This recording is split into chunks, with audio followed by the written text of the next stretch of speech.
Yanis est un homme spécial. Il fait des rêves prémonitoires. Il fait aussi des rêves qui impliquent toute la planète. Pour cela, il va voir une psychologue et des scientifiques qui s'impliquent pour comprendre son rôle. Yanis est brun, qui fait penser à la peinture et est très petit. Il est très gentil. Les églises pensent qu'il est saint et a sûrement un cœur pur. Aujourd'hui, il doit aller chez sa psychologue. Il prend alors sa voiture et s'y rend plein de joie. Il adore sa psychologue, donc il y va de bon cœur. Il arrive, la psychologue le reçoit et parle. « J'ai fait un rêve normal !» commença Yanis se sentant mal. « Comment ça ?» dit la psychologue étonnée. « J'étais juste sur de l'eau, je pouvais marcher dessus et il y avait une nuit étoilée. Tu n'as rien vu qui pouvait laisser paraître l'avenir ?» demanda la psychologue pour être sûre de ce qu'il dit. « Non, dit Yanis sûr. Dans ce cas, c'est très bizarre. » Ils continuèrent à parler. La séance se finit et Yanis rentre chez lui. Il mange le soir et s'endort. Il se réveille en marchant sur l'eau avec une nuit étoilée. Il regarda autour et il n'y avait que l'infini. Il se dit que c'est bizarre qu'il fasse un même rêve. « Cet endroit... » commença-t-il. Il se tait pour profiter du calme. « Au moins je suis entier. »« Eh oh! Y'a quelqu'un ?» Il disait cela pour être sûr que ce rêve est normal et que ce ne soit pas un rêve de sa spécificité. Personne ne répond. « Eh oh !» Un silence de quelques secondes eut lieu. Pendant ce laps de temps, il était content. « Hey !» dit une voix féminine froide. Yanis se dit que ce n'est pas grave et qu'il va en apprendre plus. « Hey !» dit la fille aussi froidement. « Cette voix !» dit Yanis qui pense que la fille lui dit quelque chose. « Où êtes-vous » demanda la fille. « Par ici !» cria Yanis. Yanis se met alors à courir à toute vitesse quand il voit une fille avec une tenue et un chapeau de sorcière et est brune comme la pâture. Cela lui rappelle quelqu'un. « Je vous vois !» dit la fille d'un visage et le ton neutre. « Hé mais tu es !» dit Yanis en réfléchissant. « On se connaît ?» dit la fille étonnée. « Oui !»« Tu es la sorcière, non ?» dit Yanis ayant trouvé ce qu'il cherchait. « Comment le sais-tu ? Qui es-tu » demanda la fille d'un ton grave. « Je suis Yanis. D'ailleurs, j'ai quelque chose à te demander. Yanis ? C'est toi, Yanis ? Hein ? Tu sais qui je suis ? Oui, j'ai entendu parler de toi, dit la fille toujours aussi grave. Mais est-ce qu'on est vraiment dans le monde réel ? Mais attends, c'est un rêve, ce n'est pas réel. Alors comment as-tu entendu parler de moi ? Un silence de quelques secondes eut lieu et la fille regardait Yanis gravement. T'as fini ? Non, c'est pas le monde réel, le tien non plus d'ailleurs. Et je suis bien réel et ici. Mais ce n'est pas vraiment à ce à quoi je ressemble. Comment as-tu su que je suis la sorcière ? Et pourquoi utilises-tu le nom de Yanis ? Dit la fille en mettant la pression. Parce que... Je suis Yanis ? Si tu es vraiment celui que tu prétends être, et que le sort nous a réunis, alors je sais quel est mon devoir. La fille fait apparaître une boule lumineuse. Quoi ? Dit Yanis effrayé. La boule lumineuse ouvre des portails et transmet son énergie vers les portails. Yanis est effrayé. Il ne savait pas quoi faire. Hé ! Attends ! Dit Yanis toujours aussi effrayé. Je me suis retrouvé ici par hasard et j'ai dû braver des épreuves. Puis on m'a dit de faire oublier une chose à cet homme, dit la fille sérieuse. Dans ce cas, pourquoi tu veux tuer tout le monde ? Cria Yanis. Il est temps d'en finir. Yanis se réveilla. Il va voir la télé en se posant sur le canapé. Plusieurs explosions inexpliquées et illogiques eurent lieu dans la nuit. Les enquêteurs ont résolu l'affaire du clown, et cette dame est actuellement recherchée. Veuillez s'il vous plaît, si vous avez vu cette dame, prévenir la police. La fille qui y est à l'affiche effraie Yanis. C'est celle qu'il a vue dans son rêve cette nuit. Il se rend alors au commissariat. Il dit sa pathologie et son rêve. Les policiers lui donnent une date et un lieu où il doit se rendre. Il attendit la date effrayée, et quand le jour arrive, il va dans le bâtiment des sections de recherche. Plusieurs hommes sont là. Il s'assoit autour d'une table.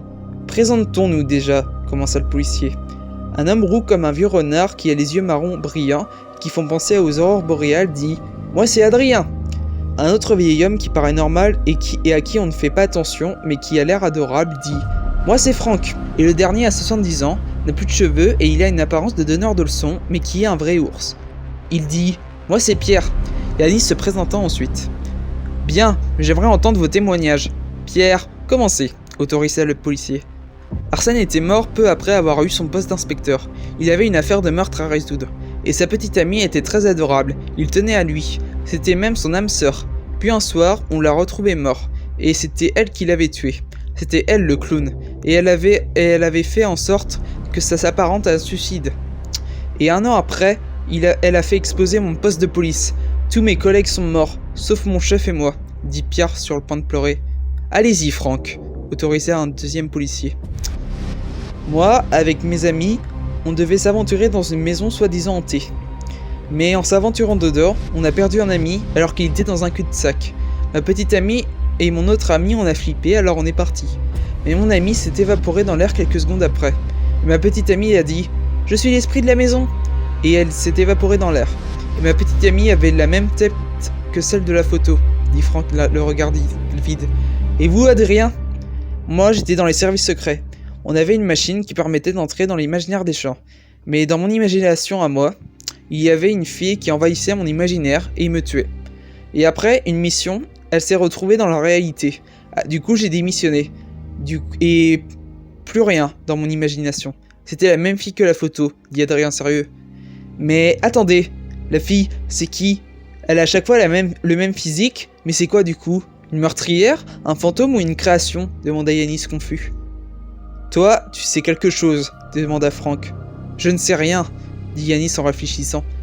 Écoute, j'ai perdu mon collègue et mon poste, dit Pierre énervé. Et moi mes amis, dit Franck aussi énervé. Je ne sais rien, dit Yanis toujours en réfléchissant. Vous mentez ! Cria Pierre en essayant d'attraper Yanis. Une explosion se fait entendre, puis une deuxième. Yanis, Pierre, Adrien et Franck sortent à toute vitesse. Quand ils sortent, ils voient que la terre tremble, qu'il y a des incendies, les véhicules sont à l'arrêt et des cris se font entendre. Il y a aussi des explosions dans les bâtiments qui font que les structures se détruisent petit à petit. « Qu'est-ce qui se passe ?» demanda Adrien criant. Yanis regardait autour de lui paralysé, puis prend Adrien. « Elle va tout exterminer !»« Comment ça ?» demanda Pierre interloqué. « La fille, je l'ai vue dans mes rêves prémonitoires, et elle avait une boule d'énergie qui traversait des portails.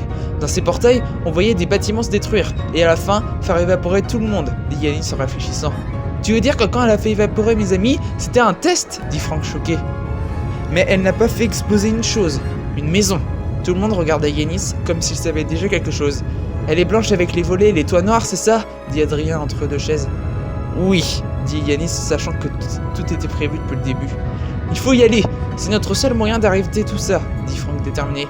Mais je vous rappelle que c'est une stratège, elle déçoit tout le monde, elle enfonce le couteau à chaque fois, que ce soit en métaphore ou au sens propre. La terre se remet à trembler, alors les quatre se mirent à courir en direction de l'autre ville. Les explosions se font entendre, on voit les bâtiments s'effondrer. Les personnes demandent de l'aide à tout le monde. La terre tremblait de plus en plus, les arbres tombent à terre, les incendies se multiplient et des animaux morts sont sur la route. Les quatre ont couru à toute vitesse pendant 15 minutes sous ce décor apocalyptique. Ils arrivent alors dans le bourg de l'église avec des ruines et des bâtiments à moitié détruits. Ils passent alors par une route et arrivent devant une maison blanche avec les toits et les volets noirs, en parfait état. Franck dit alors « Je suis déjà rentré dedans. Je doute qu'on arrive à découvrir ce qui se passe. Souviens-toi de ce que ton ami disait. Le monde est plein de choses évidentes que personne ne remarque jamais, rassura Yanis. Comment tu sais cela ? Demanda Franck interloqué. Je le sais grâce au portail. Les quatre entrent dans la maison. Ils passèrent par une pièce, puis arrivèrent dans une pièce avec des cercles par terre. Yanis marche dessus, et la terre se met à trembler. Quelques poutres tombent à terre, puis tout s'arrêta. Les quatre regardèrent autour d'eux, puis le bras d'Adrien s'évapora. « Adrien, ne bouge pas !» dit Yanis strictement. « Oh non !» pleura Adrien. Adrien s'évapora dans l'air, Pierre regarda Yanis et Franck paniqués. Puis Franck commença à ne pas se sentir bien. « Les gars, je crois que je me sens pas très bien !» commença Franck barbouillé. « Non, je veux pas mourir ! Je veux pas mourir !» pleura-t-il ensuite. Puis il s'évapora dans l'air. Pierre voit sa peau s'écailler, il se mit alors à pleurer, sachant qu'ils ont échoué et que depuis le début, la fille manipule tout le monde. Ils l'ont aimé, et il n'y a rien de plus fort que ce que l'on ressent, pleura Pierre. Pierre s'évapora dans l'air. Yanis s'assoit à bout de force par terre. Il met sa main devant sa bouche, s'allongea, regarda le plafond. Il se voit ensuite mourir, alors il ferma les yeux, puis se laisse partir. Yanis se réveilla dans le même monde, sur l'eau, avec un ciel étoilé. La sorcière est là, en train de le regarder. « Qu'est-ce que vous avez fait ?» dit Yanis essoufflé. « Je n'ai fait que ma mission, » dit la fille froide. « Mais vous avez détruit le monde !» cria Yanis. « Je n'ai fait qu'en détruire un, » dit la fille sérieusement. « Comment ça ?» demanda Yanis. « Vous êtes tous des créations. Vous n'êtes pas réels, vous n'êtes pas conscients, vous avez été créés de toutes pièces, et vous êtes contrôlés. Sauf moi. Je n'ai fait qu'exterminer une situation, expliqua la fille. « Qui êtes-vous » dit Yanis effrayé. « On me surnomme Creation. »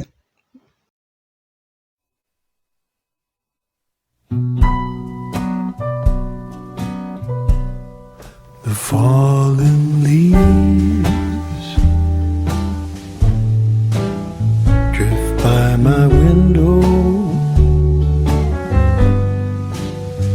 The autumn leaves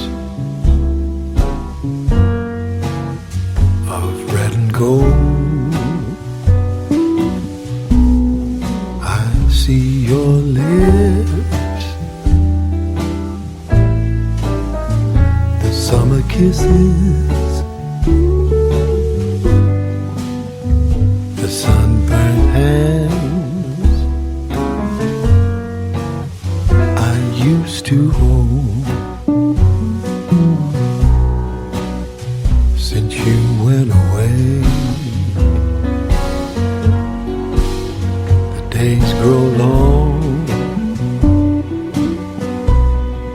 and soon I'll hear a winter song. But I miss you most of all, my darling.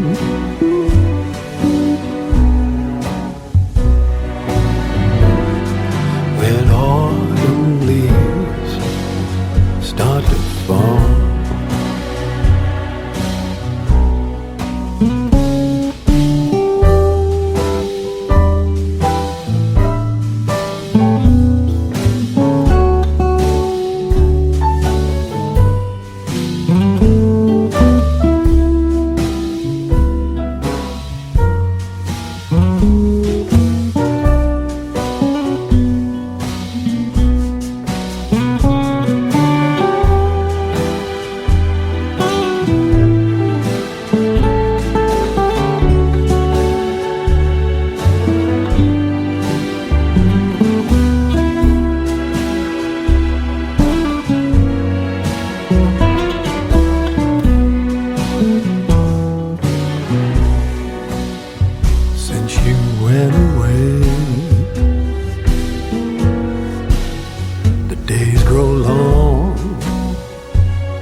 soon I'll hear a winter song. But I miss you most of all.